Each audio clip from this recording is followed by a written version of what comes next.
Today we'll talk about the coronavirus and how it affects the blood. There's been quite a few articles recently coming out about coronavirus and its seeming other effects. So I think it's actually been more than a month when we realized it could cause things like heart attacks, but not really a heart attack, just the heart getting weaker. And the question is why? It also causes liver injury, kidney injury, and now more and more research is coming out saying maybe we have an idea why. If you look at the first article, it says coronavirus attacks lining of blood vessels all over the body. The medical term for this is the endothelium. He says it enters the endothelium, which is the defense line of the blood vessels. So it brings your defense down and causes problems in the microcirculation. What does that mean? Okay, we'll review all this later after I've explained the background of how blood clots work. The second article talking about tiny blood clots may make coronavirus more deadly, and is saying how they have blood clots in their lungs, other major organs like the kidney where they have to go on dialysis. Maybe that's why people lose their smell, because those little blood vessels in your nose get clotted up. So the doctor here tries something called TPA, a clot busting drug. Dr. Poor said that, they did better, but then they didn't do well. So immediate improvement, but in the end, they didn't really get better. What do we make of that? The next article from CNN, doctors try to untangle why they're seeing unprecedented blood clotting. It's actually very interesting to give you three different sort of explanations for why. So one is that these patients are sicker. So they have diabetes, heart disease, high blood pressure to begin with, so they're just more likely to clot. Another explanation is they have a cytokine storm. Basically, they have a lot of hormones going on in their body. This is just simply saying inflammatory response is causing people to be more likely to clot, and we know that's correct. And the third is there's just something about this virus that itself actually provokes clotting. And then the last one, young and middle-aged people barely sick are dying of strokes. So this sort of disproves explanation number one from the last one, because these people aren't even sick. This patient was 44, had COVID-19, takes no medications, no chronic conditions, and he has a large stroke. This isn't supposed to happen. 30s is very rare. I've seen in the 40s, 50s, 60s is much more, above 60 is much more common. But 30s is pretty young. And these aren't where people bleed in their head like they have an aneurysm or something like that. So this is pretty strange. What do we make of it? I think we have to go back a little bit further and first understand what exactly blood clots are. So if you look here, you have a big cell called a megakaryocyte. It buds off into little tiny fragments called platelets. Platelets are little guys who plug up holes in our blood vessels. Sometimes, we hit the wall, slam our head against the cabinet, but we don't bleed, right? Just because something gets injured, the blood vessel gets injured, doesn't mean we start bleeding out from the blood vessel. That'd be ridiculous. The platelets are the little guys who plug up the holes. But they sort of need some help. So you have the platelet, you have an activated platelet, they change, they gotta band together and form this mesh network. How do they do that? They do that with the help of a cascade, which we call the Clotting Cascade. It's very complicated, lots of different factors. Actually, it's funny, it's not all. There's actually some factors that don't exist, like 3. But anyways, all labeled with Roman numerals to make it harder. This is what we had to memorize in medical school, but basically the gist of it is you have to know there's two pathways, and they're actually not so separate as we thought they were. But just for ease of use sake, we consider intrinsic and extrinsic. So intrinsic is you have a damaged surface, that endothelium he was talking about. The blood vessel gets damaged, it's exposed, and it sort of activates this pathway. This is another pathway where tissue factor gets released and this pathway gets activated. And then it all goes down the final common pathway and it creates a clot. Fibrinogen gets activated to fibrin and it forms a clot. It activates all these little platelets. And obviously, we also have other methods here, so we don't form clots willy-nilly. Protein C, protein S, because we don't want to form too much of a clot, right? Just good enough to make it so we don't bleed to death from a little cut in our finger. Oftentimes in a hospital, we don't talk about how well platelets work. We just presume they work because they almost always work. We don't worry about how many platelets people have. We even say, hey, you have 50,000, normal's 150,000, and that's good enough. You could go to surgery. There's some sort of exceptions depending on what type of procedure you're doing, and sort of, in terms of the patient has other issues, but 50,000 is usually good enough. If they're not going to surgery, even 10, 20,000 is fine. Platelets work pretty well. We don't need that many of them. In terms of this clotting factor, we do test for this often in a hospital. Most of these factors here are made by the liver, so if your liver doesn't work very well, then you may not clot so well. And if you have some other issues, then there are some deficiencies in some of these clotting factors that people have that are genetic or people may not know about still. So we have some blood tests to measure this. So the extrinsic we call PT, prothrombin time, thrombin. This is called PTT, partial thromboplastin time. This is where INR comes in from PT. It's International Normalized Ratio. It makes it so instead of memorizing how many seconds and having it standardized across different places, we just say a number.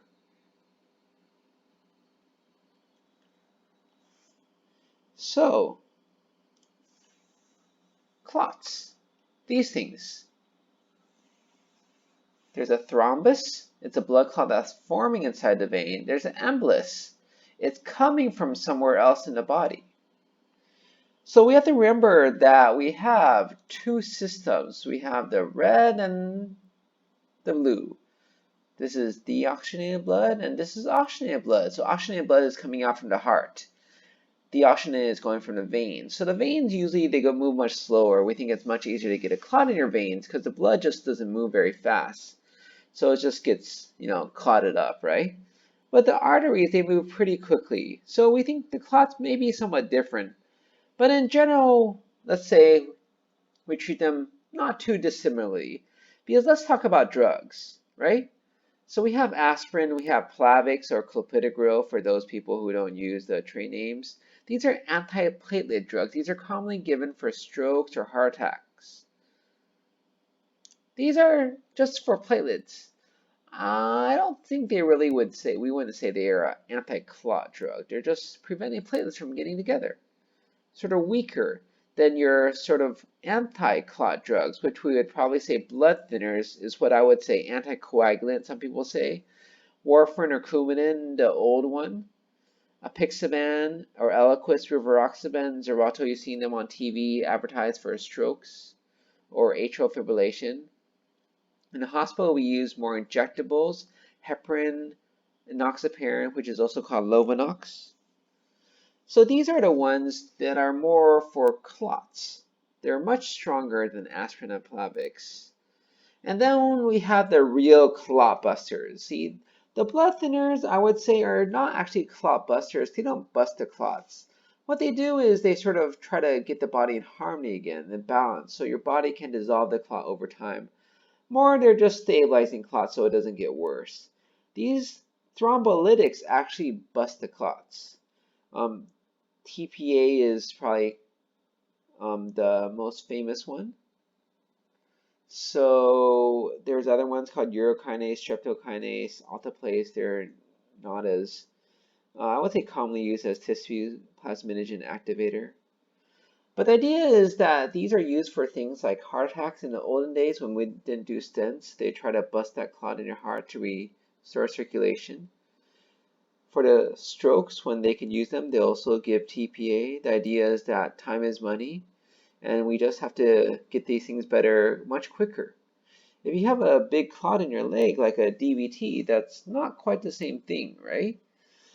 So let's talk about sort of types of clots, where they're formed. So in the heart, it's a coronary artery, right? So it's an arterial clot. We think plaque rupture is very common. And so, for these things, you could use a TPA or something, but nowadays we mostly just do stents. We pop it open and keep something there so it doesn't close again. For DVT, deep venous thrombosis, we say these are usually the ones when your leg gets swollen. You could actually have it in your upper extremities as well. Your arm could get swollen as well, but that's much more uncommon.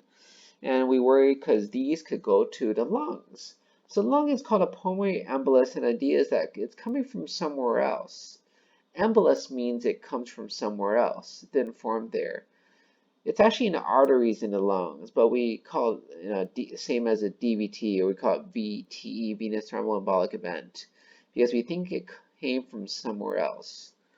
But the thing is, sometimes we can't find it anywhere else, which is strange, right? And then lastly, we talk about stroke. So there's two types of stroke. We say thrombotic, which is just formed in the blood vessel in the brain by itself. And embolic is coming from somewhere else. The most common is known to be atrial fibrillation, where the heart doesn't pump properly, so it could form clots and it could shoot off sometimes. The treatments are different. Sometimes we use antiplatelet agents, and sometimes we use blood thinners, and sometimes we use clot busters. And you'll hear people debating the merits of both, or either. We'll say, well, we haven't found a source of embolus, so for a stroke, we're just going to give you an antiplatelet agent. A source meaning you saw, a clot in their heart, or they have atrial fibrillation, something like that. But the thing is, they're not exactly separate, right? We looked at it. The platelets work together with the clotting cascade. And we know actually that being on a blood thinner, even though we say heart should be an antiplatelet agent, actually reduces your risk of heart attacks, because some people are on Coumadin for another reason, and we know they're actually lower risk for heart attacks. So after our introduction, let's go back and see if we can make more sense of these articles. So he's talking about it enters the endothelium. So his theory is he's saying that this virus actually attacks the blood vessels. So it's actually entering the blood vessel itself, the endothelium, exposing it and causing this clotting cascade to start. Very interesting. I don't know that this is proven. I think a lot of this is conjecturing, shall we say. I mean, I think, finding it in there is sort of, that's good, right? If you find it in the blood vessels. But, saying, I don't know that, as I said before, the Lancet is a very forward thinking journal, shall we say. Sometimes they publish stuff that's a little bit too advanced and we're not exactly sure if it's correct. Okay. So this one is the article where this doctor is giving these people clot busters, saying they improve, but somehow they get better initially, but they still did poorly. Well, first of all, yes, maybe they're doing poorly because this is not actually treating the virus. The virus still needs to be treated. But the second thing is, it's actually very complicated, this idea of clot buster. A lot of times when we give people clot busters, we don't just give them clot buster, we give them a blood thinner afterwards. Because we say, well, the clot buster is great, but the clot's going to come back. It's like in the initial days when heart attacks, right? Yeah. But the heart attack, there's a clog there. And yeah, you could try to bust it up, but there's still damage to the cell, it's going to clog again. That's why initially when they just put a balloon and open it up, afterwards it just closed up again. Temporary relief, right? They got better. We always like people to get better and stay better. And it's actually very commonly known as well in things like DVTs when people have swollen legs. We actually don't give them clot busters. You say they're high risk. And they're not really going to do better than people who just get put on blood thinners in the long run.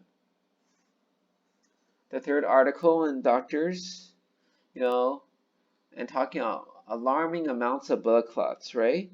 So, they're saying, well, let's put everybody on low doses of blood thinners. That's very interesting. So first of all, if you're in the ICU by default, you'll be on blood thinners. We call this prophylactic dose, just in case, to reduce the risk of clots. We usually have a scoring system to evaluate who's high risk, who's low risk. And the issue is, these are younger, healthier patients, and they would normally be considered low risk, and they don't necessarily need to be put on blood thinners. But now we're saying maybe this coronavirus is a game changer. And maybe they should be put on blood thinners even though they're low risk. And actually that's what falls through in this next study, right? Where Dr. Oxley finds out that, hey, this guy is too young to have this happen to him. See, there are certain things we look at as a doctor. We look at your age. We look at your gender. We look at all these factors because they're relevant to what illnesses you should get, as in common things being common. And he's a neurointerventionalist. He removes clots from the brain and does a lot of stuff like that. But the idea is he's seeing a lot more cases who are young, who don't have really any reason to explain this other than the coronavirus. So maybe young people aren't at lower risk.